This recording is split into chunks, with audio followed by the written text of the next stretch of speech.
이 토요일 날 두 번 연속으로 이게 서게 될 줄은 몰랐습니다.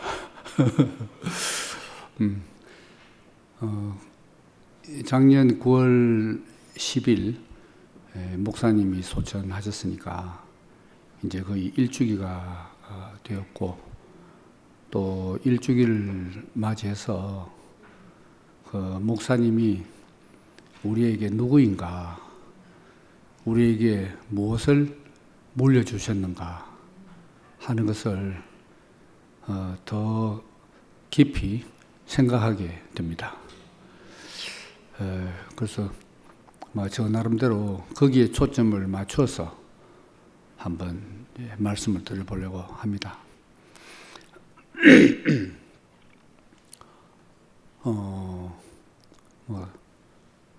다 주지하시다시피 그 목사님은 그 하나님을 어떻게 알게 되었고 또 믿게 되었는가 하는 그 출발이 이제 중요하잖아요.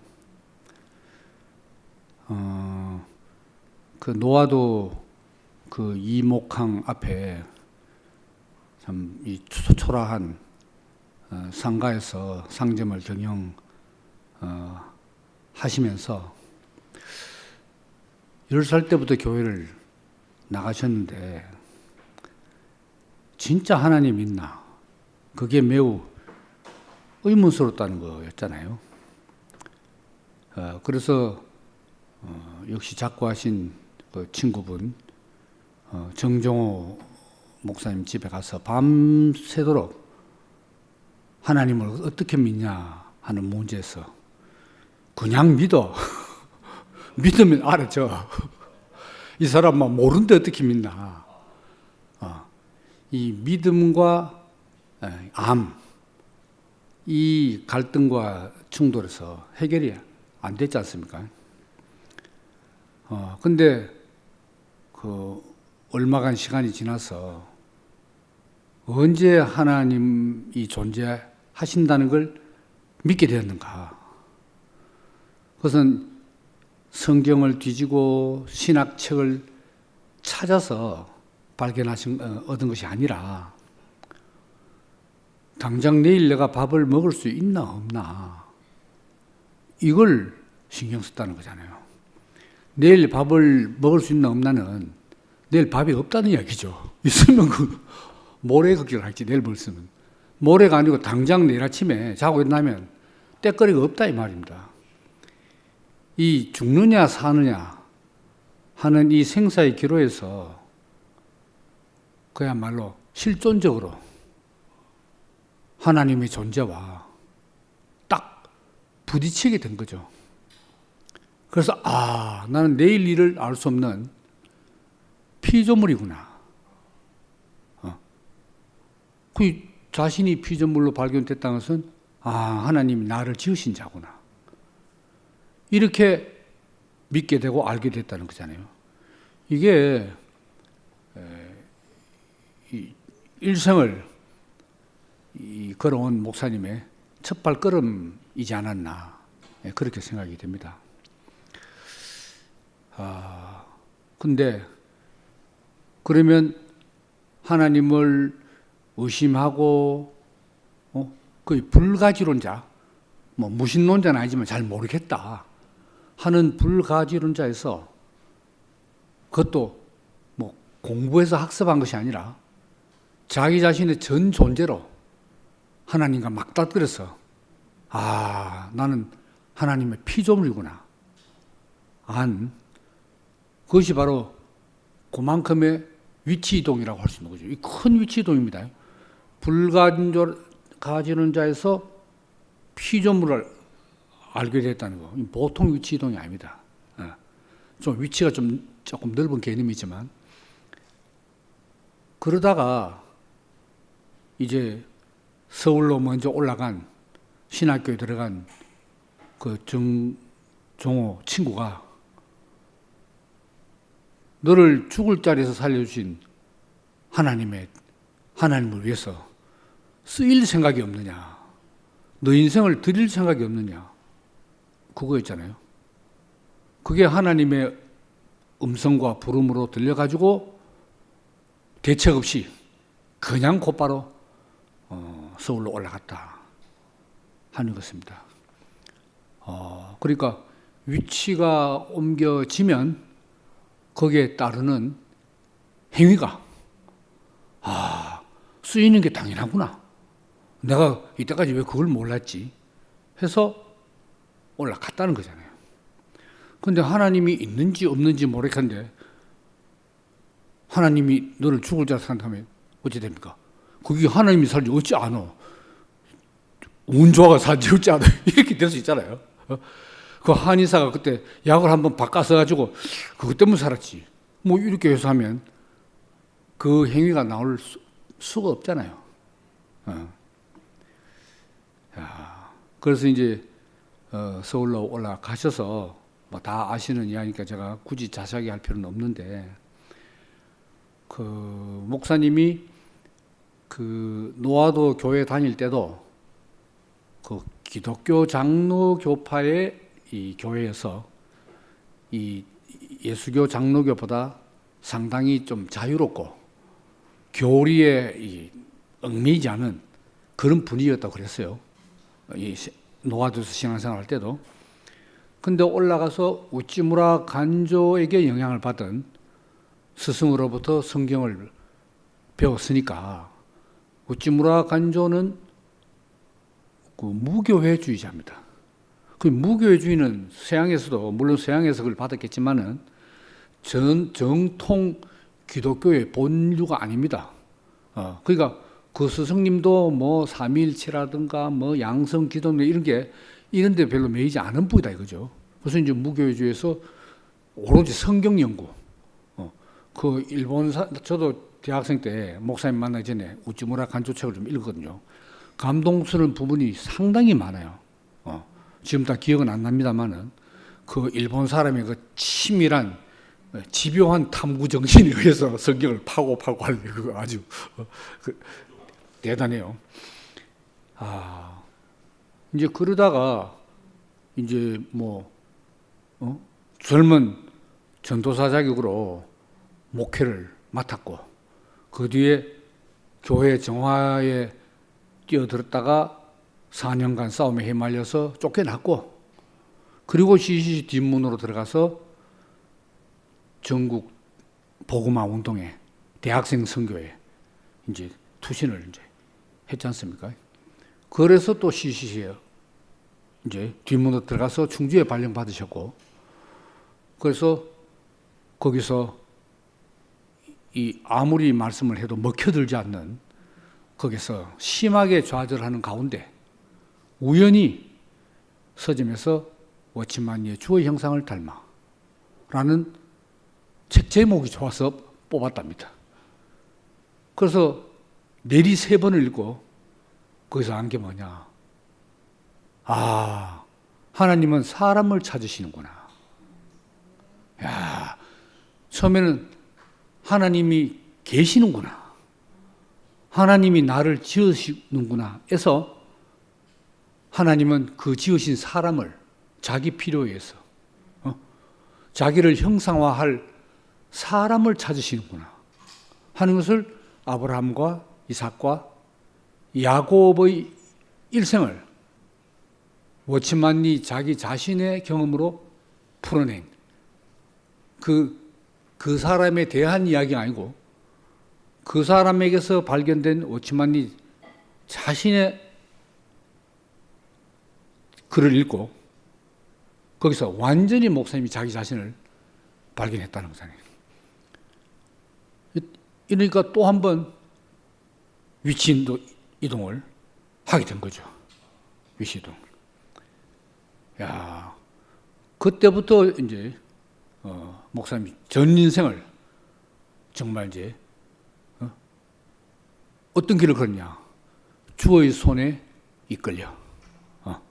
자기가 찾아가는 길이 아니고 길이 있는데 정확히 하나님께 가는 길을 몰라. 근데 하나님이 자기의 손을 잡고 일생 자기가 하나님 자신이 있는 곳으로 이끌어 오셨다. 그거 아닙니까? 주의 손이 이끌려. 야, 제가 그 학교에서 퇴직할 때 동료 교수들한테 그 7명한테 내가 주의 손에 이끌려를 다 선물로 줬어요. 이거 한번 꼭 읽어봐요 하면서 그 읽은지는 모르겠습니다만은 하여튼 내가 당신들에게 주는 일생일대 최고 선물이다 하면서 내가 이제 다 나눠줬어요. 그 중에 뭐 가톨릭 교도도 있고 크리스찬도 몇 명이 있고 모르죠. 어느 때가 되면 그걸 읽고 또 만나게 될지 그렇습니다. 야, 그래서 목사님이 충주에서 75년에 되고 오셨고 저는 76년 여름 방학 때 7월에서 8월 넘어갈 때 좀 뭡니까 CEC 전국 수련회 따라갔다가 그것이 2년이 돼가지고 이제 8월 달부터 본격적으로 이제 대구 CEC에 제가 이제 참여를 하게 된 거죠. 그때는 제가 여러 번 이야기했습니다만은 저도 그때 교회 장로 교회 명색이 대학부 회장이었고 나름대로 열심히 신앙생활을 잘하려고 많이 애를 쓰던 그런 시절이었거든요. 그랬는데 CEC에 와서 지금 그때 이 멤버가 요즘 되고 지금 노우경 형제 이재숙 자매도 있지만은 그 똑같이 예수 이름을 부르고 똑같이 같은 성경을 들고 있는 그 CEC 학생들을 보면서 엄청난 충격을 받았습니다. 아니 다 같은 예수를 믿는데 어찌 얘들은 이럴지. 말하자면 우리는 저 높은 곳을 향해서 경사 높은 고지를 그것도 무거운 짐을 지고 올라가는 그런 모습이라면 여기는 봄 들판에 파릇파릇 새싹이 돋아있는 데서 확 뛰놀고 소풍 와서 잔치하는 그런 모습으로 딱 보이는 거라. 그래서 야 여기 이열래 간사님 뭐가 있다. 그러니까 요 노하우를 벤치마킹해서 우리 교회 대학부에 써먹어야지 이렇게 하고 사실 갔던 거죠. 그런데 얼마 시간이 지나지 않아 이거는 벤치마킹할 성질이 아니구나. 그 사람이 되지 않으면 이런 현상이 발생하지 않는구나 하는 걸 알게 됐지 않습니까? 그래서 제가 거품 물고 제 있는 교회에 가서 입만 띄면 CEC 자랑하고 CEC는 이렇게 하더라고요. 그러니까 나중에 전도사가 발등을 쓰지만 화가 나서 김윤동 씨 회장 신분을 어찌 교회에서 이런 말을 할 수 있습니까? 그래서 야단도 맞고 결국 자의반 타의반으로 그 교회에서 완전히 떠나게 된 거죠. 나도 떠나고 싶었고 자기들도 밀어냈고 그래서 이제 CEC에 올인을 하게 된 거죠. 그때 목사님의 이 말씀, 목사님의 복음은 생명의 자유와 해방이었습니다. 그 대한민국 장로교회, 특히 대구 경북의 합동측, 꼬장꼬장하고 원리원칙인 이 신앙생활에서 율법, 의식, 교리, 거기서 완전히 해방돼 가지고 생명의 자유와 해방을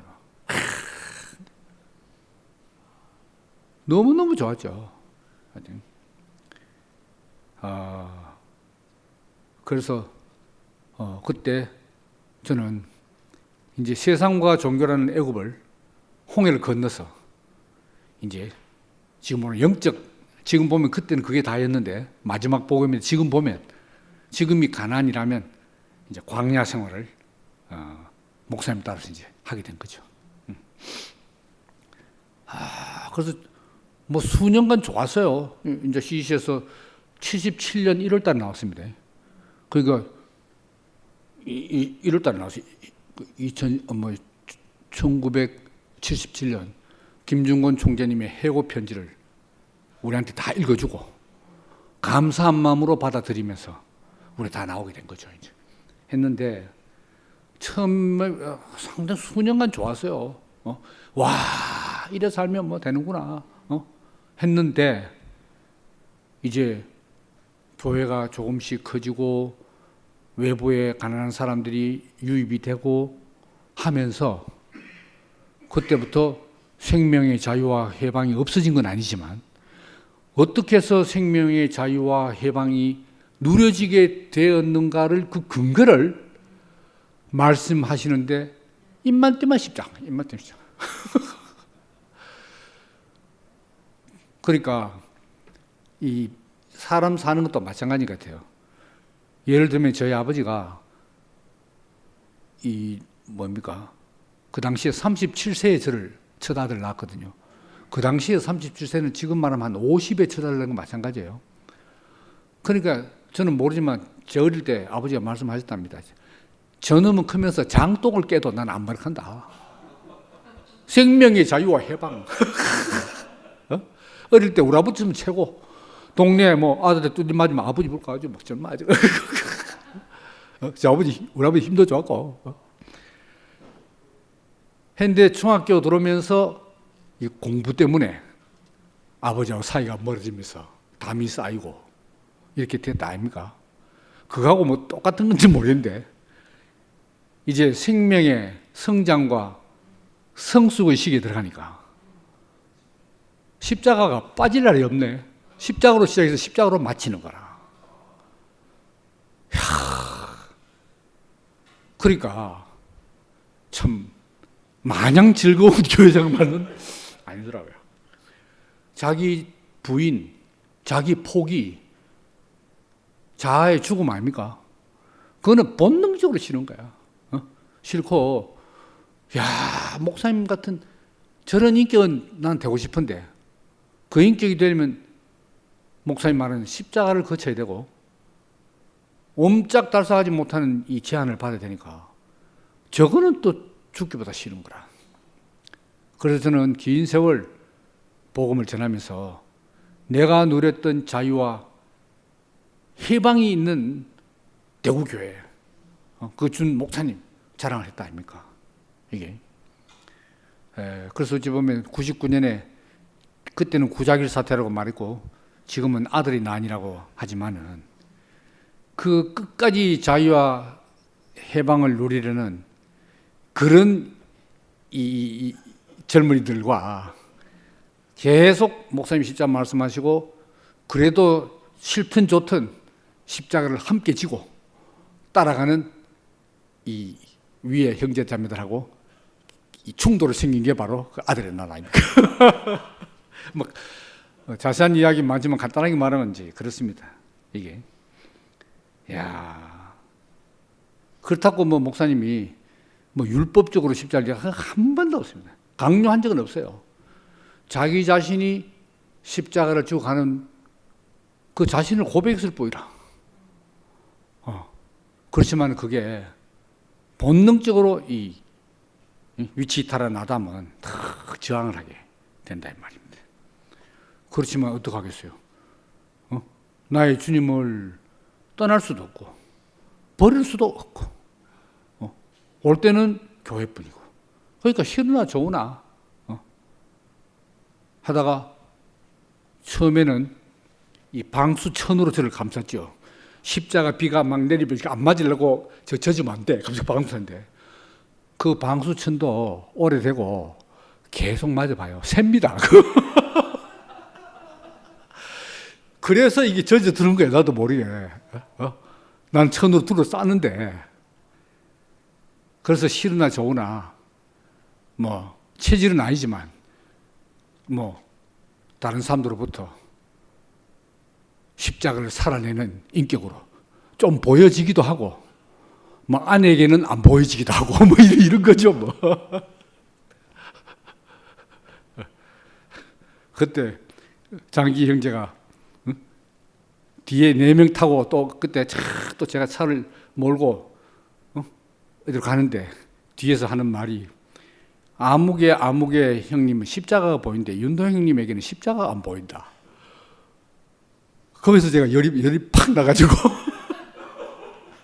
나무랄 수도 없고 뭐 맞는 말이니까 눈은 앞으로 보는데 신경은 뒤로 다가가지고 앞에 차박았다 이게 제가 가볍게 죽을 때.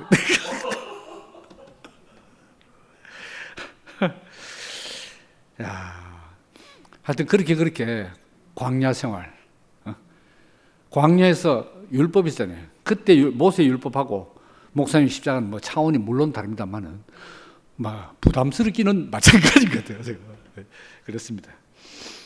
야, 그랬는데 이제 우리 40년 예판 대구교회 생활은 목사님이 예수님을 따르고 누구든지 자기 십자가를 지지 않고는 나를 따를 수 없다. 십자가를 쭉 따르고 또 우리 형제들은 뭐 자원하든 그렇지 않든 어쨌든 목사님이 가니까 목사님을 따르고 또 우리 뒤에 형제들은 또 우리를 따르고 이런 따르는 행렬이 마치 광야에서 모세가 앞에서 쭉 따르듯이 그런 따르는 행렬의 모습이었죠. 이런 생활이. 그래서 이제 사람들이 질문하기를 이열려 목사님은 왜 예수를 따릅니까? 할 때 바로 즉석에서 하시는 말씀이 나는 그가 진실한 사람이기 때문에 따른다. 진실한 사람이기 때문에. 오치만니 주의 형상을 닮아 읽었을 때 하나님은 자기가 필요한 사람을 찾는구나. 천사를 찾는 게 아니라 사람을 찾는구나. 그러니까 오치만니를 만난 이후부터는 어떤 천사와 같은 능력이나 다른 어떤 데 관심을 두지 않고 오로지 사람 예수에만 초점 맞춰가지고 따랐다. 진실한 사람, 참 사람. 그럼 목사님 죽은 다음에 어떻게 되겠습니까? 사람으로 태어나서 사람답게 살다가 사람으로 죽으면 뭘 더 바랄 게 있냐. 그죠?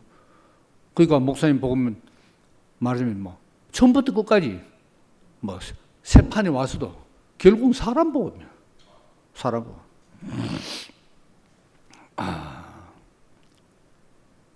그래서 인격, 그때도 인격을 많이 말씀하시잖아요.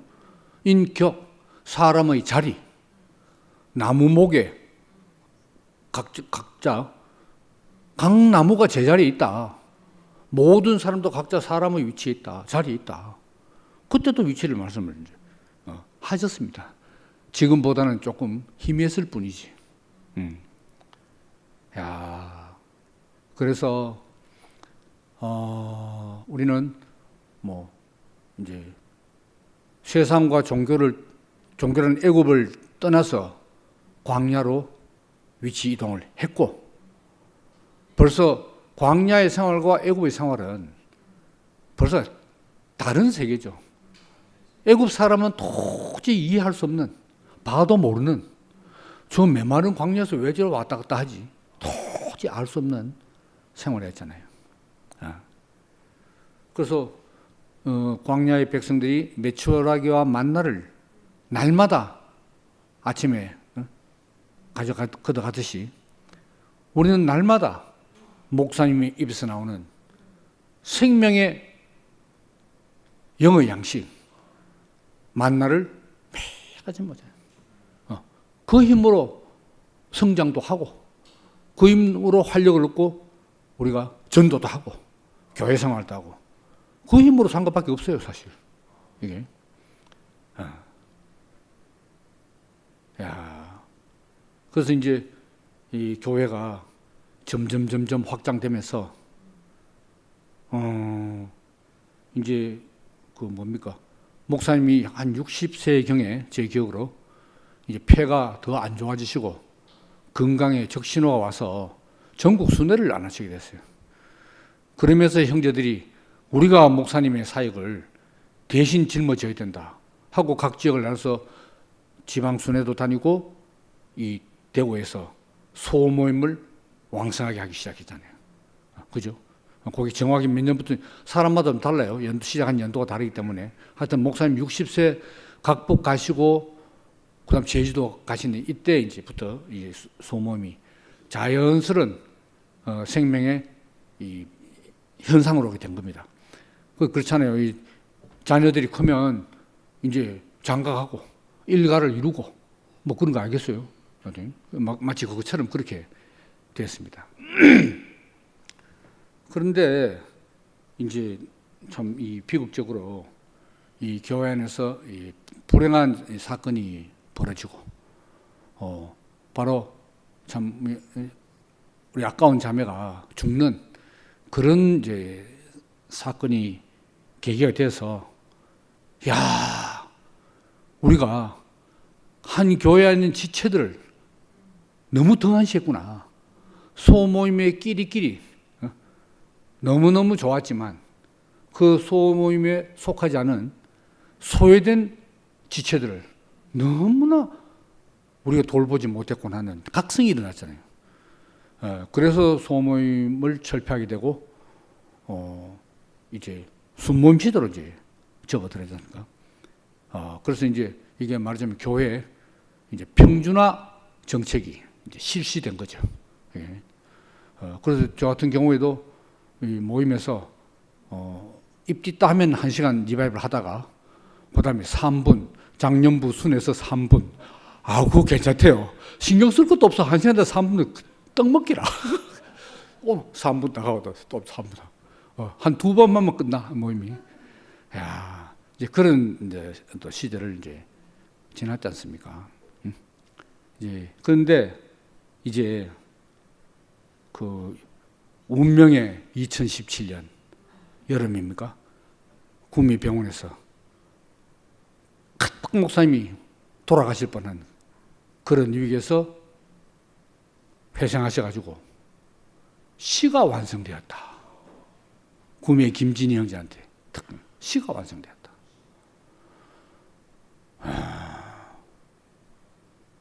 그리고 퇴원하셔서 내가 이걸 몰랐다면 객사할 뻔했다. 나도 객사하고 따라온 형제들도 함께 단체에 객사할 뻔했다. 이런 말씀이 우리 모두에게 충격으로 달아와. 아니, 목사님 있으면 되고, 뭐 예수는 잘 모르겠고, 누가 말하듯이 2000년 전에 예수 봤나? 뭐 못 봤죠. 그럼 2000년 전에 어찌 아는데? 내 앞에 목사님에게서 예수님 모습을 보니까 알지. 나는 일단 내한테는 예수님, 목사님 있으면 돼. 얼마나 자랑스럽게. 누가 뭐 2다이락 하든지 3다이락 하든지 관계없어. 난 사실이니까. 했는데, 아니, 그 생활이 객사라니. 아무리 생각해도 이해가 안 되는 거라, 객사라니. 야, 그래서 참 저와 함께 많은 우리 지체들이 이 충격과 이 혼란의 시기를 보낼 수밖에 없는 거죠. 안 그렇습니까? 그렇습니다. 근데 그 왜 객사했나? 왜 객사할 뻔했다고 하셨냐? 시가 완성이 안 됐으니까. 그러니까 무화과 나무가 있는데 무화과 꽃까지 다 폈는데 열매를 맺지 못한 무화과 나무, 그 예수님의 저주를 받아보잖아요. 그러니까 하기야 무화과 나무는 못생겼어. 그 목재로도 못 쓰고 이상하게 생겼어. 아름답지 않아. 근데 열매는 그 기가 막히게 맛있네. 뭐 다른 것도 다 그렇지만 무화과 나무에 열매가 없으면 그건 무화과 나무의 객사지. 그래서 이게 정말 2017년 우리 대구교회 1997년 시작한 게 딱 40년 만에 모세 광야 40년, 우리 대구교회 예판 40년. 기가 막히게 똑같아요. 일부러 갖다 맞추려 해도 이게 사실이었다. 사실. 야, 그러니까 구약이지만은 모세와 목사님 이걸 대비시켜 보지 않을 수 없는 거라. 모세가 아무리 광야에서 철제 출애굽시켰고 광야에서 율법 받았죠. 성막 지었죠. 이스라엘 백성을 인도했죠. 모세의 온유함이 지면의 모든 사람보다 성하더라 하는 놀라운 인격의 성숙을 보여줬죠. 했는데 모세의 목표가 뭐였습니까? 가나안이라는 거라.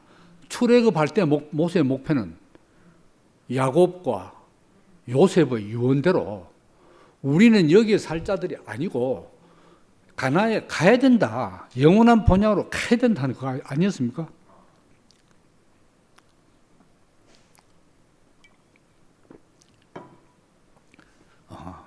목사님도 마찬가지예요. 그 40년 동안 온갖 일이 아름답든지 간혹가다 슬프든지 간에 우여곡절을 겪었더라도 목표는 가나안에 가는 거예요.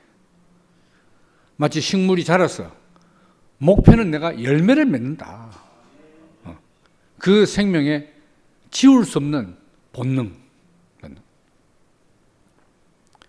야, 근데 모세가 바로 요단강 입구까지 인도했잖아요.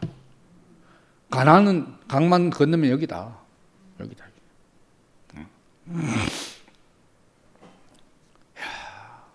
그러니까 만약에 목사님이 이 완성된 시를 자기 자신으로 우리에게 주지 않으셨더라면 우리는 전부 단체 격사입니다. 아무리 목사님을 보고 예수님의 어떠함을 우리가 많이 알았죠. 근데 씨는 아닌 거야. 씨는 아닌 거야. 그러니까 이 시를 너희가 각자 마음의 토양에 심어서 네 자신이 경작해라. 그거 아닙니까? 예판 대구교에서 목사님 입에서 나오는 생명의 말씀을 받아만 먹던, 야, 어쩌면 그게 더 좋을지도 몰라요. 수고 없이. 근데 그게 완성이 아닌 거라. 완성이 아닌 거라. 네. 그러면 그 목사님이 안 계시면 그 동영상에 올려진 말씀, 또 책으로 나온 목사님의 글, 계속 목사님이 이랬다 이랬다 이걸로 끝나는 거 아닙니까? 이게. 근데 목사님은 우리의 최종적인 본향, 영적인 가나안에, 하나님 나라에 모세는 강을 못 건넜지만 목사님 같이 건너서 안타깝게도 오래 계시지 못하고 7년 함께 계시다가 가셨지만은 다른 그 이전에 목사님이 아무 것을 우리에게 못 해주다 하더라도 우리의 이 본향에 딱 정착시킨 그걸로 모든 걸 다 하신 거라. 그거는 마치 예수님도 마찬가지예요. 복음서에 나오는 3년여의 기사와 이적과 그 산상순으로 대표되는 놀라운 도덕적인 말씀, 그거 다 하고 예수 그냥 죽었다. 자유주의자들이 말하는 역사적 예수는 그까지입니다. 물론 기사와 이적도 그건 뻥이고, 그러니까 도덕교사 아니면 실패한 종말론적 예언가, 예언했는데 종말도 안 하고 무리를 일으키다가 처형당한 실패한 종말론적 예언가, 메시아 운동 하다가 실패한 운동가. 요게 자유주의 신학자들이 인간 예수를 딱 말하는 그 모습인 거예요. 그런데 예수는 죽고 부활했다. 죽음과 부활. 여기서부터 시작한 사람이 바울이잖아요. 그러니까 바울이 없었으면 지금 오늘날 우리에게까지 복음이 이만큼 전파 안 됐어요. 30배, 60배, 100배가 어디 있습니까? 그거 끝나요. 그 제자들로 끝나. 그러면 어떻게 되는가? 유대교 나사렛 분파 조금 일어나다가 사그러진 사입이 유대교인 거라 그게. 그런데 바울이 완전히 다른 차원으로 이걸 살아내잖아요. 예수의 죽음과 부활로 인해서.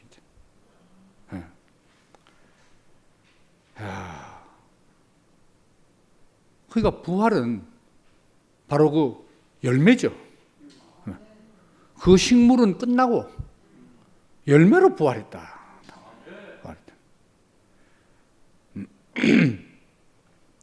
그래서 그 열매의 구체적인 내용이 뭐냐? 그 열매의 내용이 십자가에서 내려올 수 있으나 안 내려온 예수, 속죄 제물이 되기 위해서 인류의 죄를 대신 사하는, 자기가 죽고 대신 속죄하는 제물이 되기 위해서 안 내려오고 죽었다. 이 예수가 전통적인 정통 십자가의 죽음의 해석 아닙니까?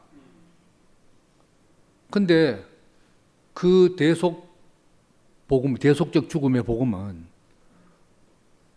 목사님이 처음부터 끝까지 못 믿었어요. 못 믿었어.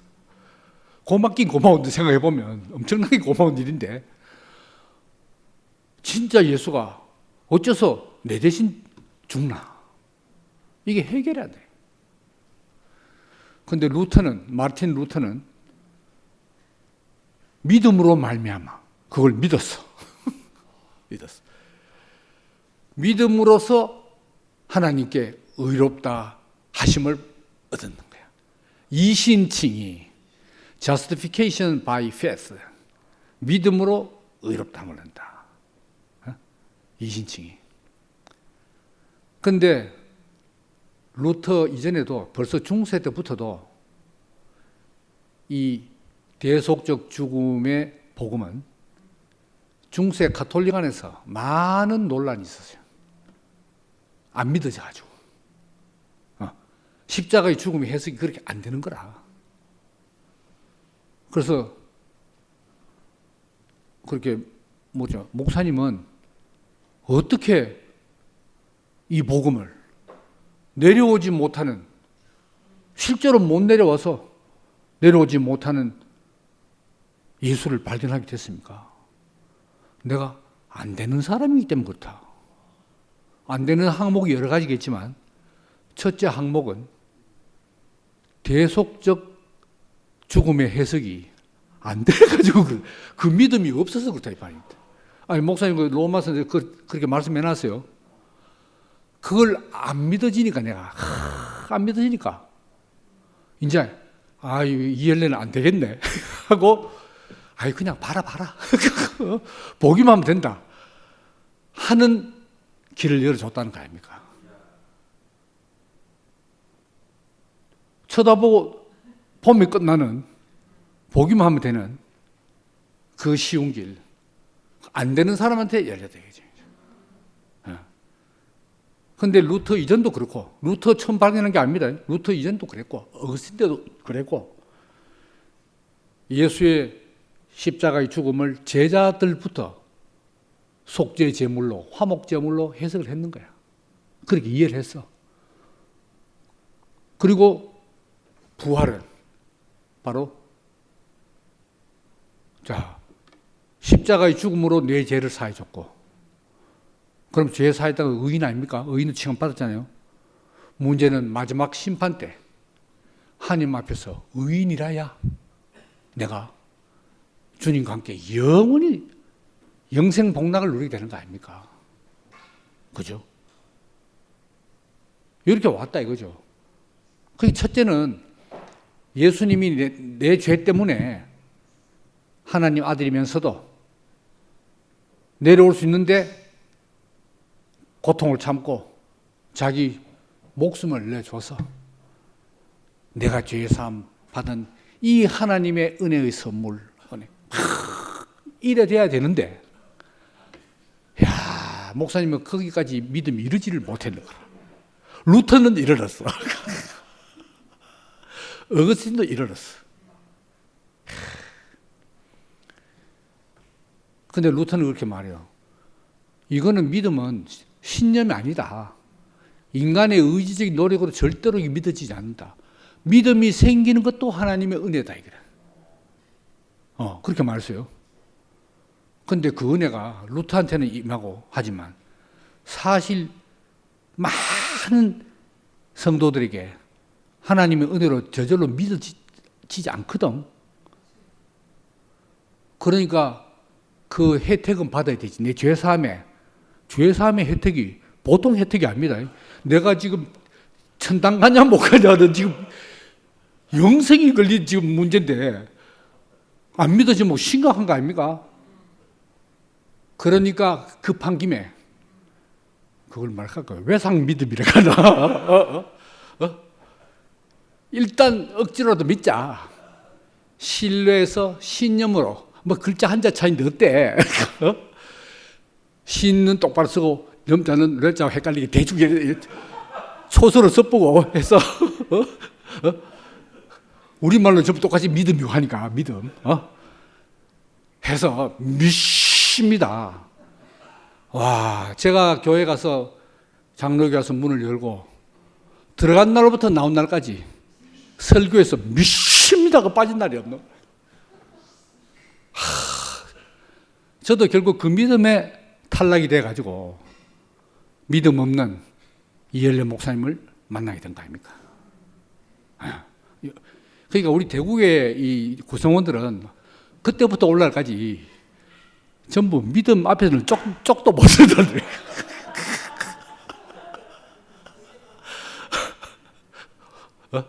그럴 것 같아요. 야, 근데 문제는 자, 사람이기 때문에 못 내려온다. 근데 문제는 자유주의 신학자들이 인간 예수는 인간이 되겠잖아요. 막 좋아. 그럼 이성적으로 쫙쫙 이해 다 되잖아요. 훌륭한 분은 인정 다 해요. 근데 훌륭한 분은 훌륭한 분인데, 본받을 만한 분인데, 도덕적으로. 내 구원자가 안 되는 거라.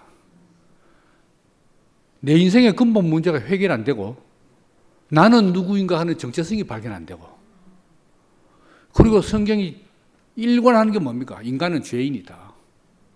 그 죄인이라는 게 꼭 도덕적인 죄를 말하는 게 아니고, 꼭 율법을 어긴 것만 말하는 게 아니고, 하나님과 이 정상적인 관계가 아니다.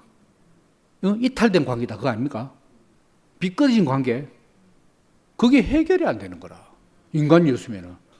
훌륭한 인간이지만 그 훌륭한 인간이 내 문제를 해결해주지 못하잖아요. 문제도 그냥 문제가 아니고 궁극적인 문제. 이게 하나님이 아니면 해결해 줄 수 없는 문제. 그러니까 하나님이 아니면 해결해 줄 수 없는 문제를 예수님이 해결해 주신 분이라고 믿잖아요. 그러니까 예수가 신성이 있어야 되는 거라. 그러니까 같은 인간이라야 인간의 문제를 알 수 있고, 인간의 문제를 해결하기 위해서는 같은 인성이 되고, 그 문제를 해결하기 위해서는 신성이 있어야 되는 거라. 왜 똑같은 차원을 어떻게 해결해 주셨어요? 논리적으로 안 그렇습니까? 그래서 우리의 복음에 최대의 좀 역설이랄까? 수수께끼랄까? 비밀이 나하고 똑같은 사람인데, 예수가 나다. 똑같은 사람인데 어떻게 예수가 내한테 구원자가 되노? 그거 아닙니까? 야, 그러니까 예수가 어찌 보면 그것도 행위죠. 대속 행위, 속죄 행위. 예수님의 행위로서 내가 구원된 거잖아요. 근데 우리의 구속의 복음은 예수의 아무도 행할 수 없는 그 대속 행위로 우리를 구원한 게 아니고 예수님 자신의 모습으로 적나라한 인간의 모습 그 자체로 우리를 구원했다. 그거거든. 그럼 그 적나라한 모습이 뭔데? 그게 뭐 꼭 십자가에 달려서 못 내려오는 모습만 예수의 모습이 아니라 날 때부터 그 자리까지 전 일생의 예수의 모습은 철저한 하나님의 피조물의 모습, 특별한 목적으로 하나님의 형상으로서의 특별한 목적으로 지어진 피조물의 모습과 삶을 보여줬는데 사역의 기간에는 물론 뭐 복음서에 기록된 만큼 그렇게 신화적인 그런 일까지 다 했는지는 뭐 죽은 사람까지 살리고 했는지 모르지만 자유주의 신학자들도 이 치유, 신윤사하고 귀신 내쫓는 축기 인사는 예수가 있었다고 다 인정을 해요. 그 정도는. 지금도 그런 사람도 있잖아요.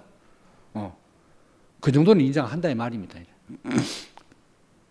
근데 예수님이 십자가에서 가장 적나라하게 하나님의 피조물, 그 지어진 피조물에서 지어진 그 운명, 그것을 그대로 우리에게 보여주면서 바로 내 모습이 너희들 모두의 모습이다. 복음서 기자가 우리처럼 이걸 알았더라면은 가상 7언이 아니고 가상 8언, 십자가에서 이제 각 복음서에 했는 말이 7마디가 이제 7언 아닙니까? 십자가상, 가상 7언, 가상 8언. 우리가 가기 전에 예수님이 내가 못 내려고 가는 죽고 죽는 내가 니다 하면서 예수가 먼저 한번 해줬더라면 그러면 2000년 동안 헷갈릴 것도 없어. 바로 이거 할 건데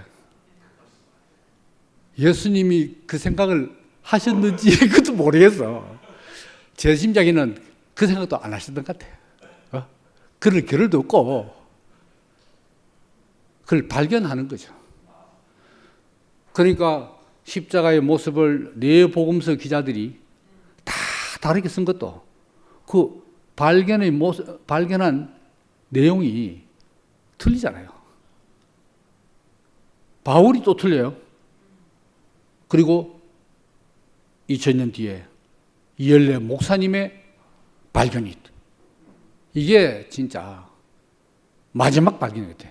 더 어떻게 모르지만 앞으로도 이게 더 심화되는 거지.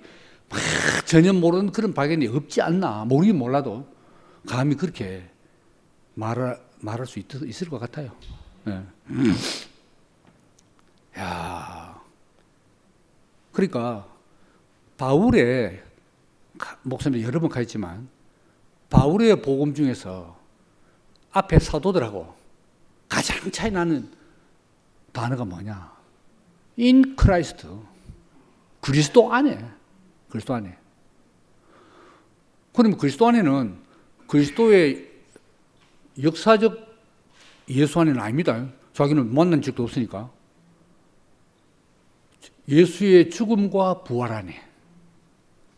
더 자세하게 말하면 그리스도의 죽음과 부활 안에. 근데 예수가 죽고 부활했다. 그걸로 끝나는 게 아니고 함께 죽고 함께 살아났다. 우리가 그리스도 안에 있는데 구체적으로 뭐 안에 있냐? 함께 죽고 함께 살아난데 있다. 그렇게 말했어요. 근데 목사님이 후반에 간간히 언급하시기를 바울이 그렇게 말해놨는데 구체적인 설명이 없었다.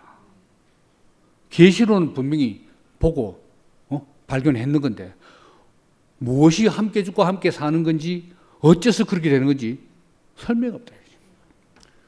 그래서 유명한 신학자 시바이처 같은 사람은 이거는 바울의 신비 체험이다. 바울의 중요한 일면이 신비주의다. 이렇게까지 이야기하잖아요. 이게 왜 그랬겠을까요? 분명히 함께 죽고 함께 있는 거 봤는데 왜 그게 설명이 잘 안 될까? 함상해 보면 이 많은 지금 이 복음서 연구가들이 이 성경 신약 성경 연구가들이 바울도 예수를 점점 신격화하고 있었다. 왜? 로마 제국 영토에 복음을 전하려고 하니까 신들이 너무 많은 거야. 그리스 로마 종교도 로마 종교도 있고 이방 종교도 있고 심지어는 황제도 신이야. 그런데 예수는 십자가에서 내려오지 못하는 우리하고 똑같은 인간이다 하면 그 2000년 전에 누가 믿겠습니까? 그런 말씀도 없고. 그러니까 예수는 신이어야 되고 그런 믿는 이방 종교 신들보다 더 슈퍼 신중신이 되어야 되는 거야. 그래서 어떻게 시간이 지나면서 어떻게 됐냐?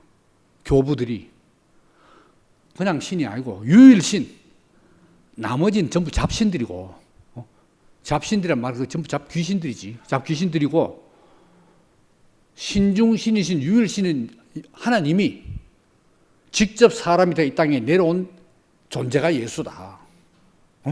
이 땅에 걸어 다니시는 하나님인 거야. 그러니까 이게 신중신이고 슈퍼 신이죠.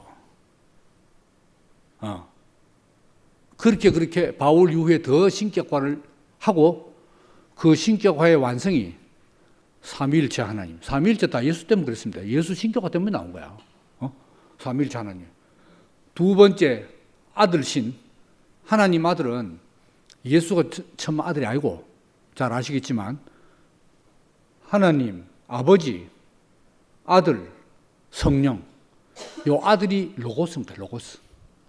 말씀하면 지금 뭐 성경에 적힌 말씀 이렇게 생각하면 안 됩니다. 로고스. 이건 태초부터 하나님과 함께 있었던 로고스고 하나님께서 난자한 거예요. 로고스.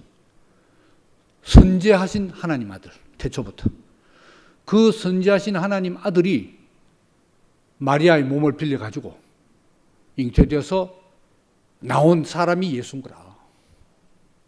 그러니까 하나님이 인간 된 거지.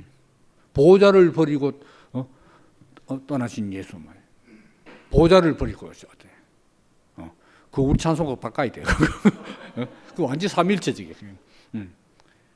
이겁니다. 야, 그러니까 바울이 당장 뭐 바울 때 양성기독론이나 뭐 삼일체가 없었지만은 그런 쪽으로 가고 있어요, 그죠? 많은 이제 연구가들에 의하면.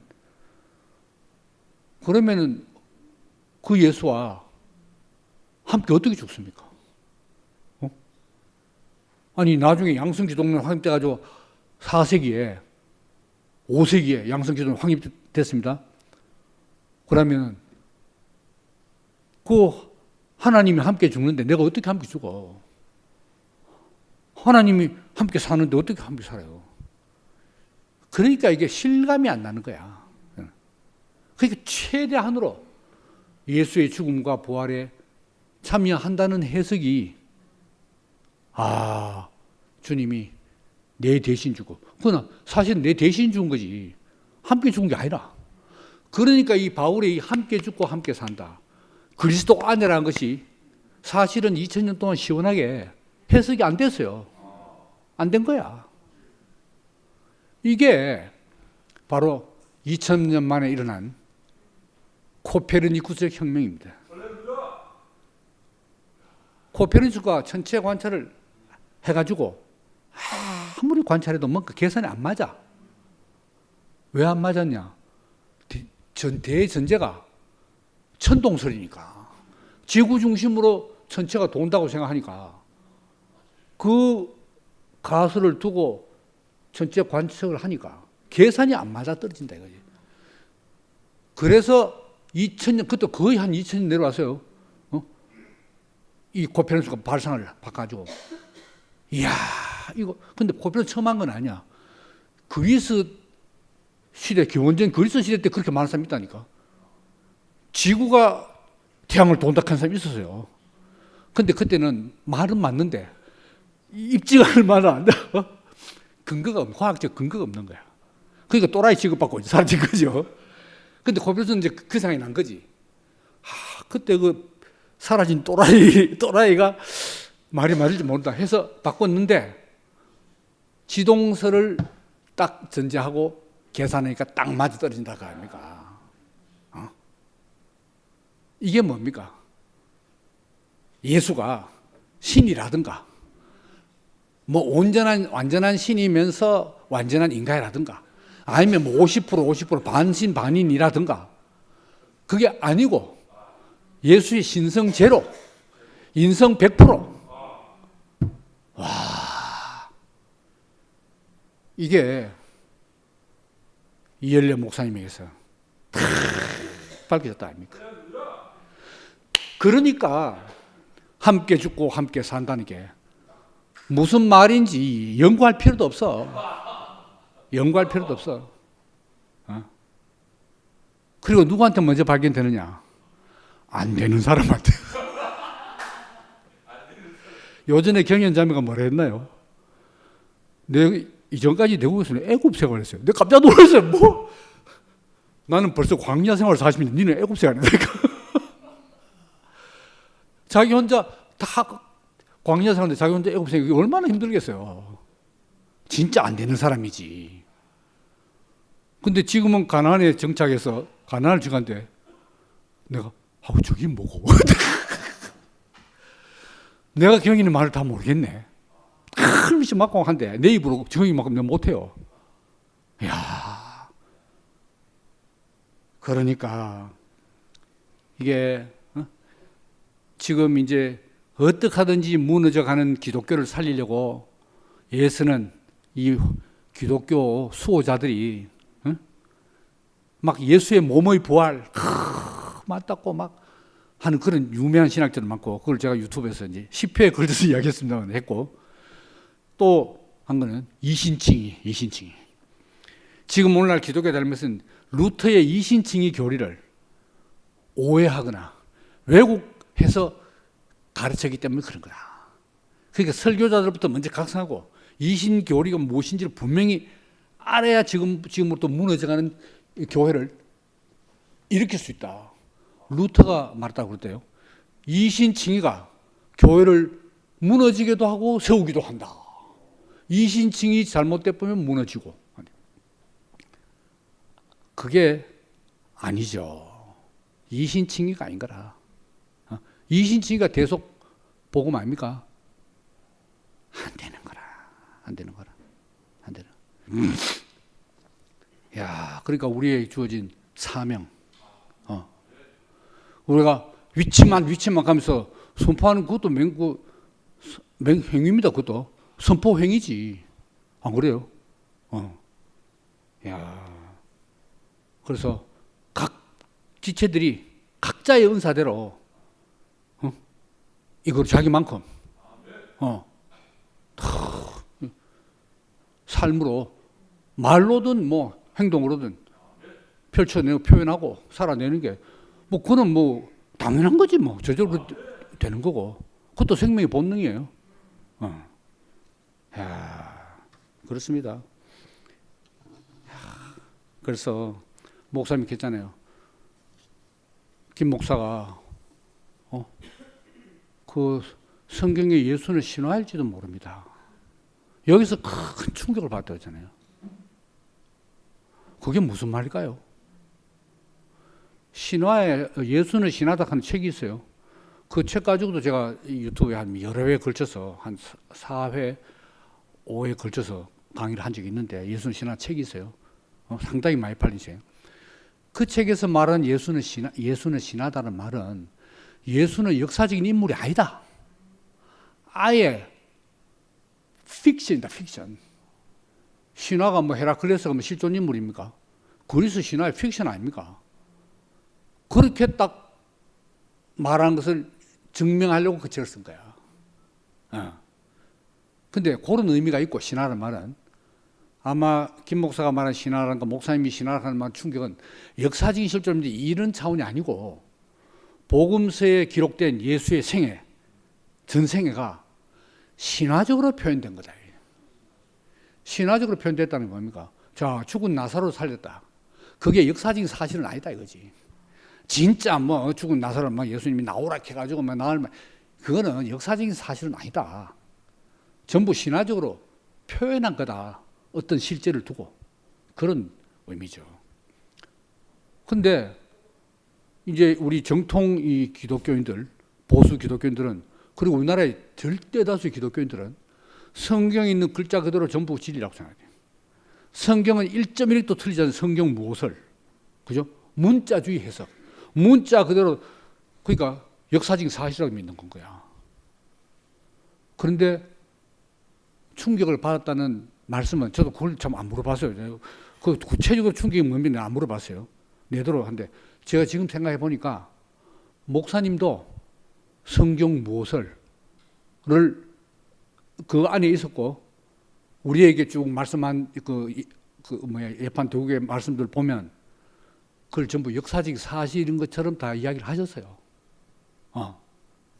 근데 그 공부를 많이 한, 신학 공부를 많이 한 김 목사가 딱 말하니까 충격을 받으신 거 아닌가.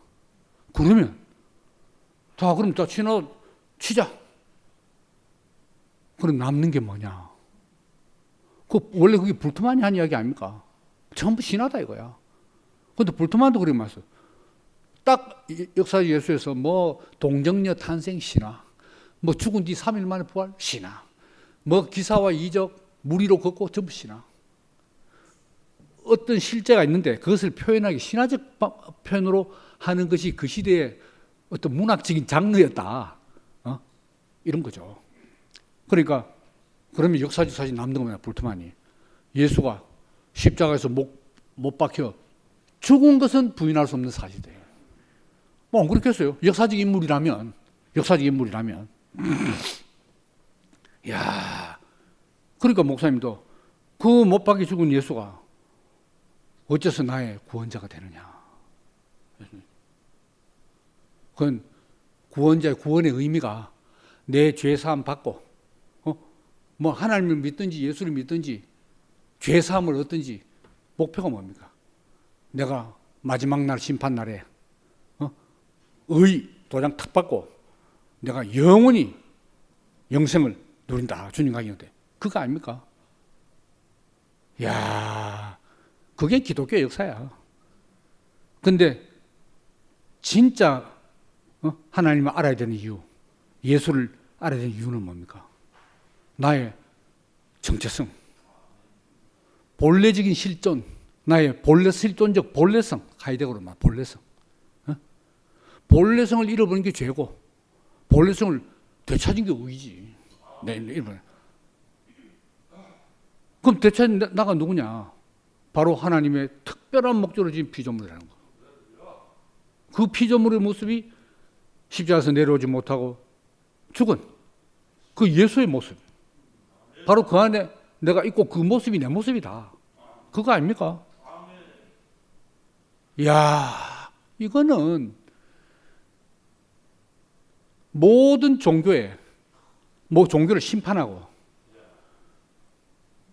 미해결로 헤매고 있는 종교에게 진정한 해답을 주고, 종교 바깥에서 있는 비종교들이 해답을 주고, 모든 인간에게 이거밖에 없다 라고 할 수 있는 거 아닙니까? 그래서 우리는 정말 이 목사님이 어떤 참 유산을 우리에게 주셨냐 하는 것이죠. 그러면 이제 마지막 부분에서 그 1년이 됐어요.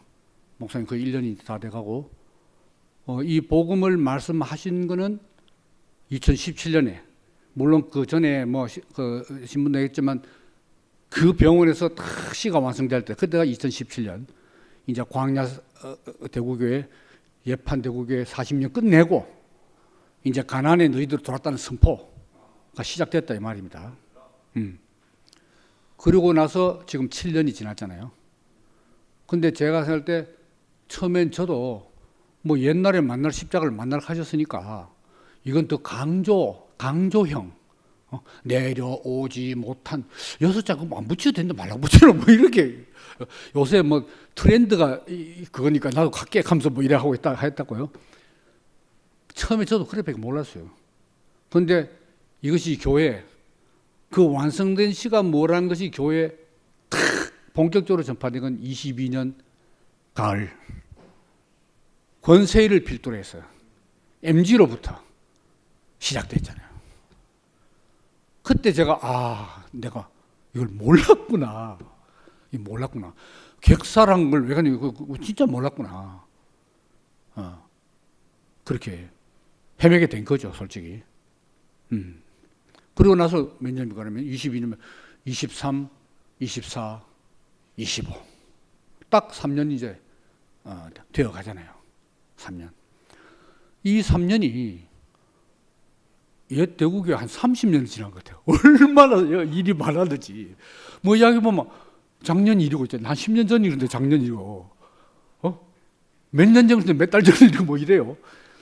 야, 그만큼 요동쳤습니다. 다 아시다시피 뭐 쪼개지고 뭐 난리 나고 뭐 해왔잖아요. 그러면 그 3년 동안 우리는 지금 어떤 길을 이제 걸어왔나? 분명한 거는 영 헷갈리던 저도 상당히 스스로 생각해도 분명히 전에보다 나아졌고 또 분명해졌고 다른 사람이 저에 대해서 말한 것 증거를 한 것도 좀 그거고 전에하고 틀린다 하고 말이지 증거를 해주고 저뿐만 아니라 특히 저와 함께 40년 생사고락했던 특히 창세기 이런 형제 자매들에게서도 이게 많이 뭐 저만 그렇겠어요. 다 똑같이 분명히 이 길을 흘러가는 동안에 분명하게 해줬다고 보여요.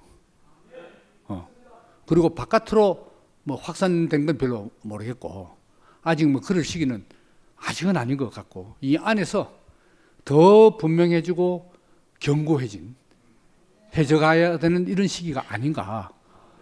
뭐 하나님 나라를 건축으로 말하면 그 기초공사 튼튼하게 쇠 지빔 받고 공불 치고 기초공사를 튼튼하게 되는 그런 시기가 아닌가. 그렇게 생각이 됩니다. 이제 그런 와중에 저도 보면 볼수록 우리 교회 상황을 보면 볼수록 초대교회 생각이 많이 나요. 초대교회 때 예수님이 떠나고 나서 뭐 부활회가 성천을 했든 뭐 안 했든 간에 어쨌든 떠나고 나서 제자들 간에 많은 혼란이 있었겠구나. 그 혼란이 결국 교리적으로 표출된 게 니케아 종교회의고 이랬던 거 아닙니까? 점점 확산될수록. 그래서 이제 여기 남은 분들, 지금 이 대구에 남은 분들, 이분들은 제가 생각해 볼 때 꼭 이 목사님 말한 목사님 방향 이 구속 복음 때문에 꼭 다 남았다기보다도 여러 가지 기타 다른 이유들이 많은 것 같아요. 어떤 관계, 끈끈한 역사적인 친밀도, 내가 지금 여기서 어디 가노? 저기 따라갈 수는 없잖아. 뭐 이런 것도 있고, 이런 이제 어떤 보면 헤어질 수 없는 인간 관계. 저는 목사님의 아들이 영적 아들이다 보니까 그건 생각할 수 없지. 저는 그래서 또 남았건데 복음 막 다 알아 남은 건 아니에요. 저 솔직히. 그러니까 그래도 이 울타리에 계신 분들은 최소한 이 복음을 싫어하지 않습니다. 이 복음 듣기 싫으면 못 오지. 그러니까 뭐 안 나오거나 저쪽으로 가거나 뭐 그거지. 그거 듣기 싫어 쩌는데 이러 와가지고 앉아 어찌 있습니까? 못 앉아있지. 그러니까 이 안에 있는 분들은 다 이 복음이 맞고 뭐 얼마나 더 분명하게 알든 모르든 간에 이 복음을 지향하고 있는 것은 분명해요. 분명해요. 그런 가운데 이제 당장 최근 1년만 이제 두고 보더라도 목사님 계시지 않으니까 제가 지난 토요일도 말씀드렸습니다만은 이야 목사님이 계셨더라면은 뭐 화면에서 한마디만 딱 해보면 그 해결 그다음에 다시 재론되지 않을 문제도 이게 금방 안 끝나네. 뭐 어쩔 수 없어요. 이게 야 그래서 이제 제가 지난 토요일 말한 게 그거 아닙니까? 우리 예판과 세판, 객사복음과 열매복음의 이 연속성과 불연속성, 그죠? 할 때 당연한 수순으로 불연속이 먼저 나와야 당연하지. 내가 객사할 뻔 이거 몰랐으면 객사할 뻔 했는데 과거 이야기를 많이 하면 괜찮구만은 뭐가 객사를 이끌 거 아닙니까? 그 이거는 막 쌍무시, 쌍무시해야 돼. 거기에 이 40년 역사가 별로 없는 이 MZ 세대들이 딱 쓰인 거지. 이 세 판을 바로 세 판만 말할 수 있는. 뭐 예판 말하기가 알아야 뭐 예판 말하지. 뭐 말씀 들은 게 있습니까? 목사님 관계 있습니까? 예판 말할 건덕이 없어. 그러니까 저는 그때는 완전히 주눅과 눈치의 시대. 뭐 입을 못 떼겠어. 또 과거 이야기들. 역사 말하지 말아요. 뭐 이런 시기를 보냈잖아요. 이게 그 당연하다고 봅니다. 이게. 근데 이제 1년이 지나고 보니까 제가 그래도 창세기 중에 여러분들 아시다시피 그래도 이 세 판에 힘을 실어주려고 나름대로 힘썼던 사람 아닙니까? 이게 맞아 이렇게 하면서 많이 어디 기득권 주자라고 하면서 했다 아닙니까? 근데 지금 와서 보니까 분명히 불연속이 맞는데 연속성이 무시돼서는 안 된다는 거. 그게 이것도 뭐 하나님의 은혜인지 그게 저절로 알아지네요. 알아지네.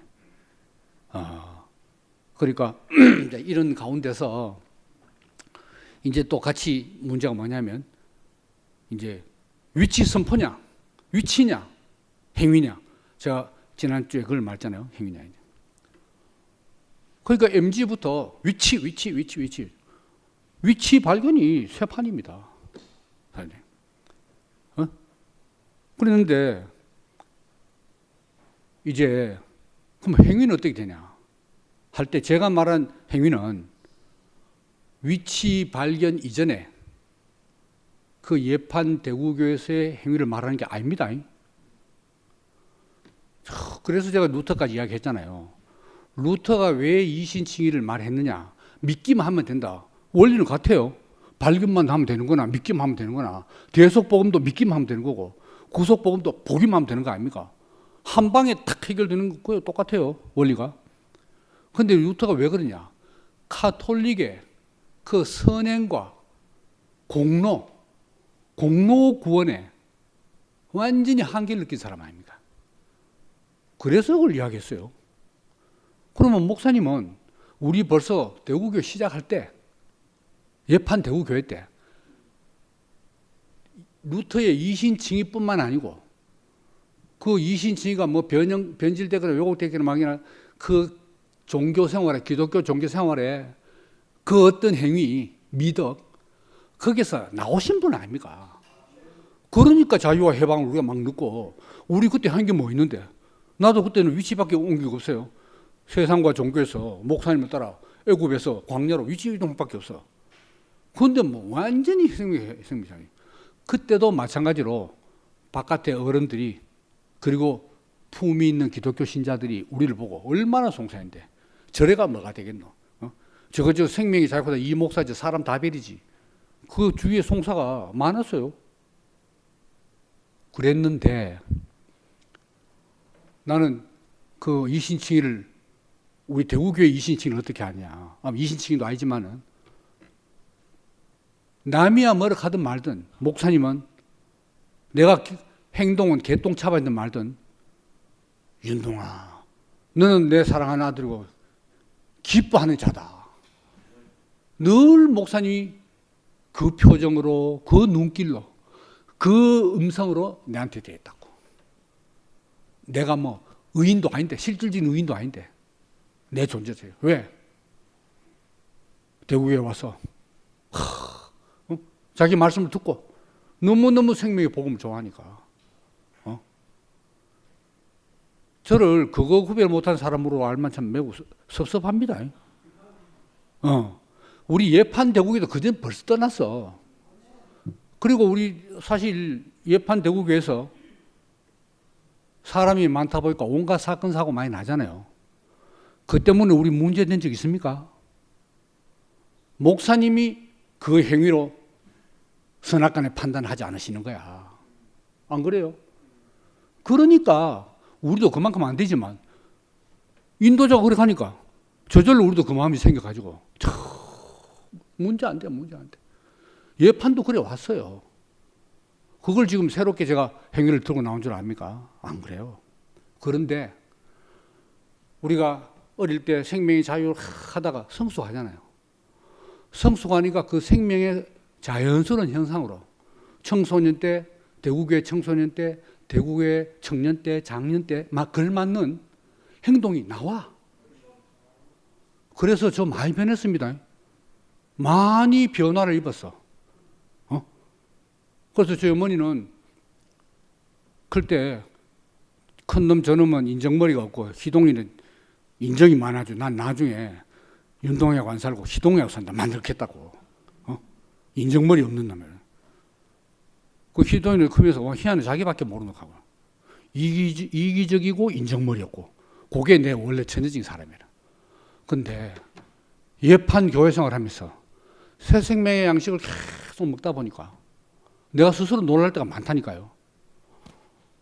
내가 어떻게 하나님 마음이 되겠지? 주 예수의 마음을 내가 가졌네. 목사님이 나한테 이식됐나? 스스로 이렇게 느낄 정도로 너무나 도덕적인 차원이 아니고 하나님의 성품이 나한테서 나온 거라도 스스로 내가 많이 느꼈다니까요. 그건 따라 나옵니다. 행위는. 그러면 이제 그러다가 왜 이 목사님이 여기서 객사 광야했냐? 우리가 그렇게 다 시작했지만 너무 노골적으로 말하는지 모르겠습니다만은 이렇게 하다 보니까 인도자 못에 잘 따르는 측근들이 있을 수 있고 인도자 목사님, 예수를 따르는 목사님을 잘 따르는 사람이 있고 좀 못 따르는 사람이 있을까? 사람 많은데 안 그렇겠습니까? 그러니까 여기에서 시간이 지날수록 뭐 불가피하게 영적인 빈부격차라 해야 되나? 영적인 빈부격차가 생기게 되고 그리고 뭐 도덕적인 행위 뭐 이런 게 아니고 뭐 가톨릭적인 그런 게 아니라 그래도 교회를 위하는 자발적인 순종과 헌신이 나오고 하다 보면 목사님도 이뻐해 주시고 또 많은 사람들이 또 인정해 주고 또 그만세 또 신나고 정여부는 그래 했죠. 그러니까 제가 말하는 거는 위치에 옮긴 만큼 그 위치에 맞는 그냥 서 있습니까? 위치가 더 분명해지고 광야 40년간 광야지만은 위치를 가나안 쪽으로 계속 옮기잖아요. 가나안도 마찬가지예요. 그 위치를 한번 보고 한번 발견 탁 보고 그걸 끝납니까? 돈을 한번 팍 하고 끝나냐요? 위치가 더 분명하게 이거는 아마 우리 살아있는 날까지 중지하지 않고 계속 더 정확한 위치로 저는 들어간다고 보입니다. 그런데 그런 만큼 그 위치에 합당한 삶이 표현이 나오는 거 당연한 거 아니나요? 그 행위를 먼저 목표로 세우고 가는 것도 아니야. 위치야, 위치. 루트는 믿음이고 우리는 위치야, 위치 발견. 그런데 더 발견하면 정말 못 내려온 예수가 나고 더 발견할수록 그 사람이 어떻게 똑같을 수 있나요? 나는 행동은 전혀 안 바뀌었다. 그거 너무 자랑스럽게 말할 수 있나요? 처음에 물론 금방 뭐 안 바뀔 수도 있지. 그렇지만 그건 자연스럽게 바꾸는 거지. 나는 선포만 하지 한 개도 안 바뀐다. 난 그건 이상하다고 봐요. 1년이 가도 2년이 가도 하면은 그 선포는 뭐야 이거지. 자, 그래서 제가 오늘 요한 1서 1장 6절부터 10절까지 한번 읽어볼게요. 만일 우리가, 이 중요한 대목이니까 물 한 모금. 만일 우리가 하나님과 사귐이 있다고 자랑하면서 어두운 가운데 행하면 거짓말을 하고 진리를 행치 아니함이거니와 하나님이 빛 가운데 계신 것 같이 우리도 빛 가운데 행하면 우리가 서로 사귐이 있고 그 아들 예수의 피가 우리를 모든 죄에서 깨끗게 하실 것이요. 만일 우리가 죄 없다 하면 스스로 속이고 또 진리가 우리 속에 있지 아니할 것이요. 만일 우리가 우리 죄를, 이거는 신이 아니고 신즈입니다. 위치 따리 아니고 신즈, 죄의 행동, 죄를 자백하면 저는 미쁘시고 의로우사 우리 죄를 사하시며 모든 불의에서 우리를 깨끗게 하실 것이요. 만일 우리가 범죄하지 아니하였다 하면 하나님을 거짓말하는 자로 만드는 것이니 또한 그의 말씀이 우리 속에 있지 아니하리라. 그러니까 남이 보면 전부 누가 봐도 범죄인데 나는 범죄하지 아니하였다. 행위가 내가 아니고 존재만 내다. 위치만 내다. 그러면 행위와 존재를 완전히 분리하는, 살아있는 사람을 반으로 나누게 되고 그 위치가 어디 따로 있는 위치냐 이거죠. 그런데 요한일서 저자는 그러면은 그거는 빛 가운데 있는 것도 아니고 어둠에 행한 거고 그 말씀이 우리 속에 있지 아니한 거다. 이렇게 말해요. 그런데 왜 요한일서에서 이런 이야기가 나왔냐? 요거는 구속의 복음 때문에 나온 건 아니고 당시에 요한 공동체가 짜갈라졌어요. 요한 공동체에서 요한 복음이 나왔습니다. 요한 복음 나올 때. 그런데 요한 복음에서 이 소위 말하는 예수의 신성을 강조하는 쪽으로 이 요한 복음이 쓰여져 있는 거라. 그걸 예수의 신성을 강조하는 기독론을 하이 크리스탈러지, 고기독론이라 합니다. 높은 기독론, 고기독론. 예수의 인성을 강조하는 기독론을 저기독론이라고 말해요. 그 당시에도 예수가 인간이라 하는 기독론이 있었고 예수가 신이다. 신이 사람이 되어 왔다는 기독론이 있다 이 말입니다. 요한복음에서 그런 소지를 좀 제공해놨어요. 그러니까 요한 공동체 안에서 신으로 와서 육신이 된 예수인데 너무 신으로 온 것을 지나치게 간 고기독론을 지나친 과격한 극단적 고기독론이 되면 뭐가 되느냐? 예수는 육체를, 우리와 같은 육체를 입지 않았다. 예수는 신성 그 자체다. 육체는 가현이다. 이런 기독론이 나왔다 이거죠. 그래서 이제 목표는 아버지가 내 안에, 내가 너희 안에, 우리가 내 안에 다 하나가 되고 우리 안에 하기를 원한다. 이렇게 요한문 나오잖아요. 그러니까 요한 공동체는 예수와 연합하는 게 목표인 거라. 그런데 예수의 신성과 연합을 한다 이 말입니다.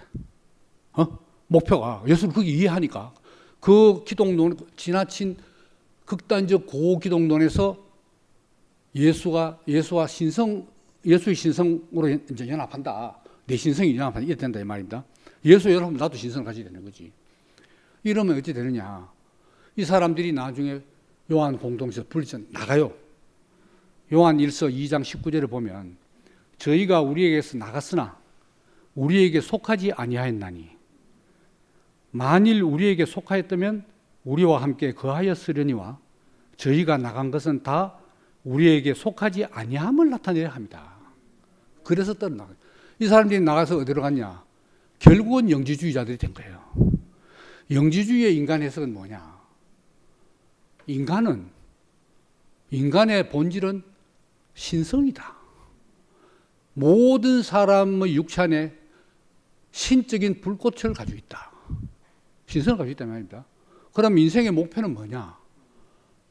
내 육체를 벗고 이 내 안에 있는 신성이 내 본향으로 하나님에게로 돌아가는 거다. 이래 되는 거거든요. 그럼 이제 육체는 내 신성을 가두는 감옥에 불과해요. 그런데 죄는 구체적인 죄과는 어디서 발생합니까? 전부 육체 때문에 나온 거라.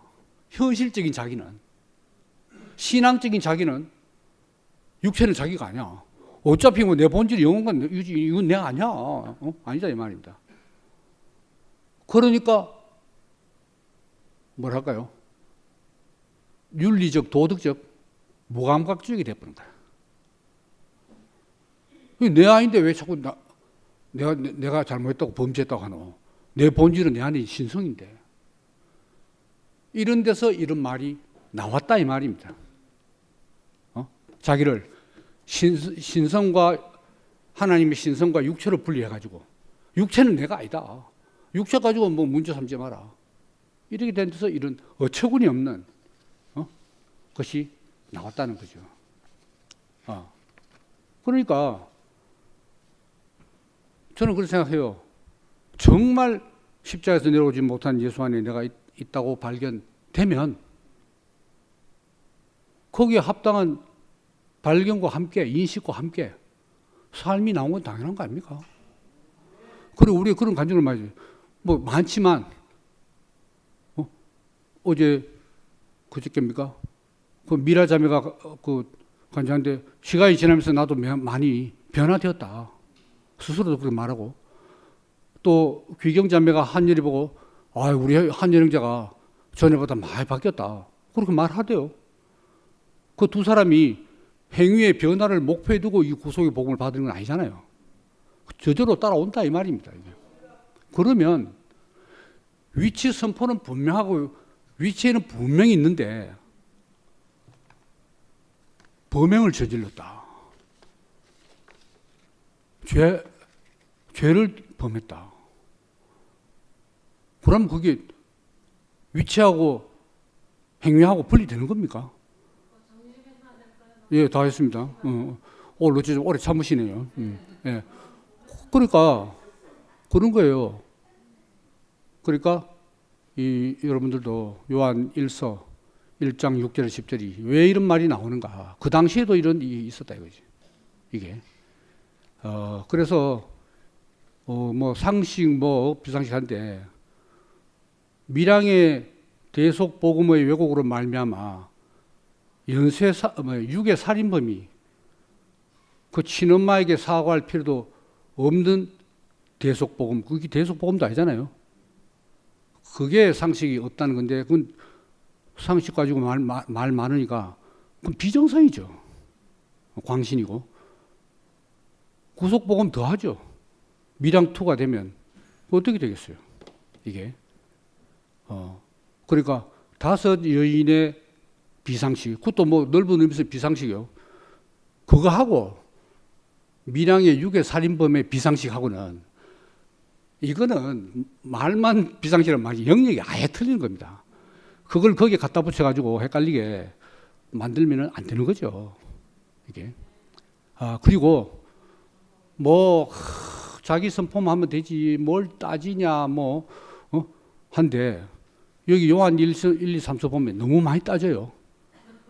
그리고 진리의 영이 있고 미혹의 영이 있고 말. 그게 육체를 가지고 사는 사람들의 현실이고 더더구나 우리는 목사님 없는 데서 지금 더 정확한 구속의 복음을 쭉 향해서 나가는 이 마당에 자꾸 다른 소리가 나오는데 다른 소리가 그냥 뭐 개성이 달라서 다양하게 하는 게 아니고 다른 길이 다르면서 이 안에서 각 마을은 구속복음인데 다른 길을 가면서 한 그거를 뭐 다 이게 평신도 교회 아니냐 너도 말하고 다 하는 게 또 뭐 그렇게 산노 뭐 다 사람이면 다 하나님 아들인데 해버리면 그는 혼란의 도가니입니다. 그건 뭐 요한복음 말록서 이거 뭐 이 사람들도 다 하나님 믿고 뭐 성경 믿고 다 똑같잖아요. 그런데 완전히 다른 길을 간다 이 말인데 우리에 속하지 않았다 이거지. 야, 이거 우리가 이 광신과 정상적인 신앙을 그 정도는 구별해야 안 되겠어요. 뭐 구별 대부분 다 하실 줄로 믿습니다. 그래서 저도 뭐 제 입에서 다시 이런 말이 좀 안 나왔으면 좋겠습니다. 그때 조금 약간 뭐 매끈하게 한데 어쨌든 목사님은 정말 코페르니쿠스의 천체혁명, 천문학혁명 이게 문제가 아닙니다. 솔직히 아무리 지구학해도 우리 느끼는 거는 맹천체가 돌지 그건 몰라도 살고 내 행불행에 내가 이때까지 천동설에 이때까지 불행했구나. 그게 그렇게 통합니까? 이거는 안 그래요. 이거는 완전히 뒤집어지지 않으면 절대로 문제가 해결되지 않는다는 거예요. 이 구속의 복음을 우리에게 주신 이열래 목사님 너무나 감사합니다.